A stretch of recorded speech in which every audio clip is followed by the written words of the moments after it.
Hi, I'm Sarah Cowgill, along with Andrew Moran, Dave Patterson, John Clark, and Graham Noble.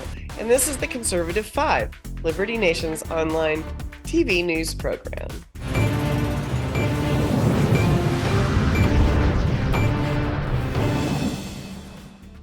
The amber waves of grain have become a political pawn on the global stage. Russia has taken over production, and China is canceling longstanding orders with the US. Joe Biden has effectively curbed the American farmer through his green policies. I hate to throw this out there, but are we staring down the barrel of a food OPEC? John Clark, you penned a great article on this very subject for Liberty Nation. It's complicated, I know, but can you maybe fill us in something even I can understand, please? It is complicated, but people should and more are looking at where their food comes from. Control the food, control the people has been as old an adage as one group of people have ever been at war with another. What should be disturbing people is that U.S. wheat production has gone down, and indeed, many Biden administration policies do not care about whether farms are profitable, much like car manufacturers. Environmental regulations that are hazy, if not capricious and arbitrary, are hurting farms in their purchasing and other planning for the future. New SEC rules, which I have an article coming out about, proposed originally and may yet require publicly traded companies to provide information about all of their downstream sourcing of products, including all of the farming input costs. Many farmers are saying this would put them out of business. It would absorb their margins. In the case of Russia and China, and this massive cancellation by China of the largest wheat shipment in history, it could be attributable simply to market factors, a bumper crop in, I think, South America. Russia has amped up its production. Russia and China know about famine from not having enough food, whether deliberately or not. And since the Crimean Spring, actually, before our Ukraine war, Russia started severing its dependence on many European countries and started sourcing its own products, a massive sort of nationalism. And Putin and that country have been, for years now, funding farming, supporting farmers, helping finance purchases of equipment, accessing markets and distribution. And now suddenly, as I quote in the article about the Chinese wheat cancellation, it could be market factors, but it looks more and more like China and Russia are aligning on sharing commodities and sourcing them. Of course, China's been sourcing everything from rare earth materials to precious metals and everything in between around the world. And Russia and China they're really out positioning America when it comes to food exports and food even for their domestic production, while we become more and more dependent on foreign sources for our food. It's not a good national security strategy. Andrew, how much Mm. money is the American farmer losing under these punitive policies of our Well, radical left goofballs in the White House? I'd love to dive deeper into what John was talking about, but just to answer your question, I would say that farmers, they're posting impressive income levels. The problem is that their input costs, and maybe John can attest to this, are absolutely through the roof. Cumulatively, things like nitrogen and phosphorus, they've rocketed about 140% since January 2021. Diesel has spiked to more than 100% in that time frame. The only relief I can see on the way is that natural gas prices have absolutely tanked. In West Texas, they've turned negative because they're producing so much of it that producers are paying the pipeline operators just to take it away from them. So I think that is a positive thing. However, I would like to point out what John was talking about. I think this whole food OPEC emanates from a couple of things. One is that China and Russia, they've engaged in a de-dollarization campaign, and they've accelerated since the Ukraine war, and they want to settle more trade in non-dollar, so local currencies like the Chinese yuan and the Russian ruble, and then they want to have trade deals with Brazil and use the Brazilian real. So I think that's part of it, and also the trade war that Trump started probably emphasized the need to diverse away from the United States, because that trade war was a disaster for both sides. I know it's unpopular to say, but from economic standpoint, that's accurate. China, and I think it was like 2017, 2018, they established a 5 or 10 year soybean plan, and China is the world's biggest soybean consumer, and they wanted to farm more soybean in their country, as opposed to relying primarily on the United States, which was their biggest market for soybeans. So I think this has been a long-term trend to diverse away from the United States and focus more on regional trade when it comes to commodities. Well, how will all this, trickle down or waterfall down to the U.S. consumer, Graham? The easy answer to that question is this is not going to turn out well for us. Um, but you know, when you from one point of view, does America really need to dominate the market in all of these things? I mean, is there a need for us to do that? Um, and one could argue no. If these other countries want to get together in their own little trading blocks and do their own thing and diversify away from the United States, well, that's their right to do so. But the problem is, I see and maybe I'm being a bit of a conspiracy theorist, although I suspect I'm not. The real problem about all of this is that there seems to be a if you like, a politically motivated agenda beneath all of this, which is to strip away from the American people their ability to produce anything at all, and their ability to maintain any kind of level of independence, either on an individual level or as a nation.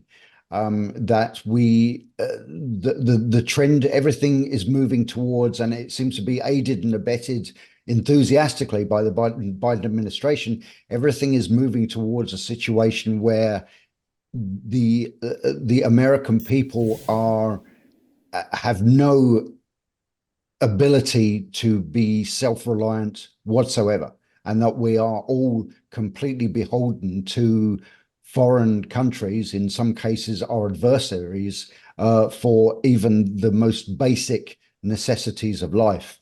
And so, I don't see I'm not sure about the need, this kind of need for America to be the global source for all of these things, for wheat or for anything else. But the problem is, it's literally decimating the ability of Americans to have any kind of independence, and we're all going to end up being reliant for everything upon the government and upon, unfortunately, worse still, foreign governments. Well, I mean, we've seen this happen before, time and time again in communist nations. And honestly, I do think we need to have a global hold over these things that keeps people from attacking us because they need us. Back when That's Stalin and a Mao valid point of view. were wreaking havoc, they forgot, the food supply problem. And then they had famine, and then they had all sorts of issues. And Dave, you can attest to, not that you were there, but I think you're right. There are very few things on the geopolitical or geoeconomic landscape that really stirs up public outrage and assaults on existing governments, more than hunger among its citizens or others. And there's actually no more effective tool we're finding than in the communist socialist rhetorical toolkit than the portraying of some opposing political point of view as contributing to widespread hunger. A good example, 2010, when you had the Arab Spring, despite the fact that the Obama administration, led by Madam Hillary, wanted to portray this as a pro-democracy uprising, in Egypt, the rioting took place because the government raised the price of bread 200+%. And that's why they were in the streets. And another example, portraying poverty is no longer hunger or starvation in America, but we now call it food insecurity. The definition, incidentally, of food insecurity is the limited or unknown availability of nutritional and safe foods for everyone in a household to meet their basic needs. That's a pretty broad definition, and that could mean anything from going without meals to being undecided between Pizza Hut or Burger King. However, this narrative is proving very, very effective. Well, because they weaponize the poverty.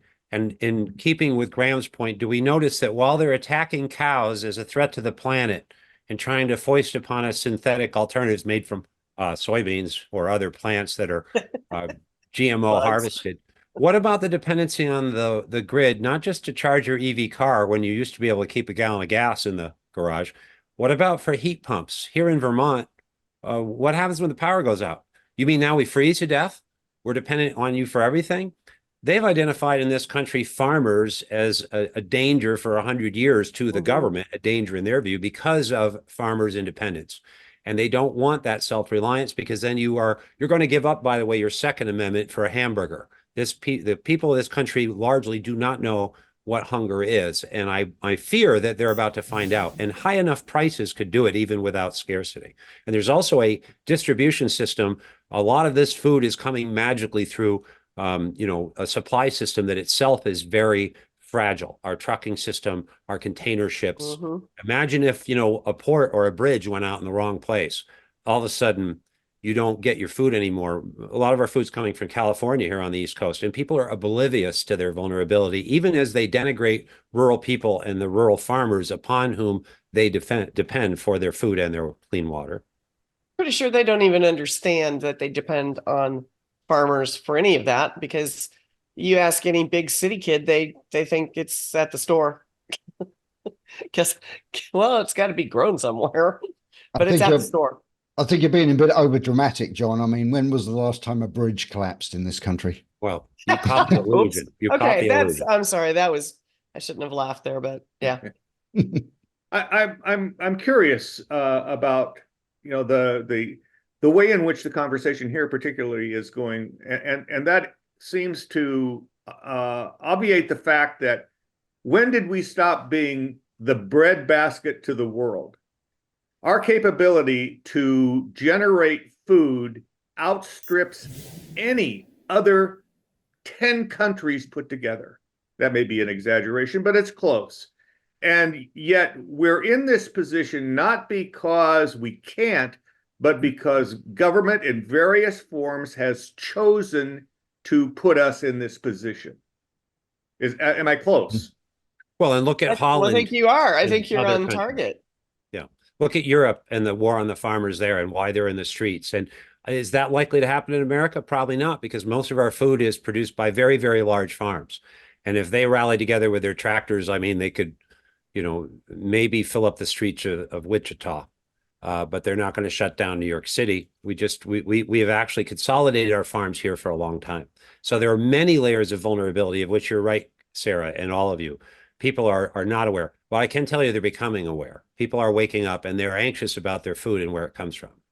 Look at Sri Lanka. Sri Lanka had the Rajapaksa. He imposed all these green policies on the Sri Lankan farmers, and look what happened. They're starving now. There's riots in the streets, overthrow government. In the United States, though, I think the last time I saw there were about 10,000 farms that had to shut down because of the inflationary pressures and all these new regulations. I mean, look at this new regulation from the Biden administration, the what's it called? The polyfluoroalkyl in the water, and that's going to add about as much as $10,000 to household budgets because of this new regulation. That's going to add to farmers' budgets and add to companies' budget, utilities, all these. I think the main thing for farmers today are the amount of regulations that's being weighed on them by the current environmental zealots in the White House.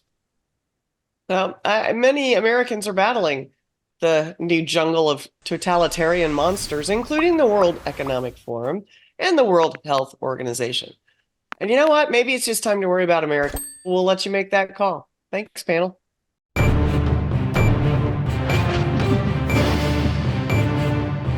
That's it for our Conservative 5 panel today. Check out our other C5 shows and segments on your favorite video platform. YouTube, Vimeo, Rumble, we're on them all. As well, Liberty Nation has its own Roku channel where you can see all of our TV productions. I'm your host, Sarah Cowgill.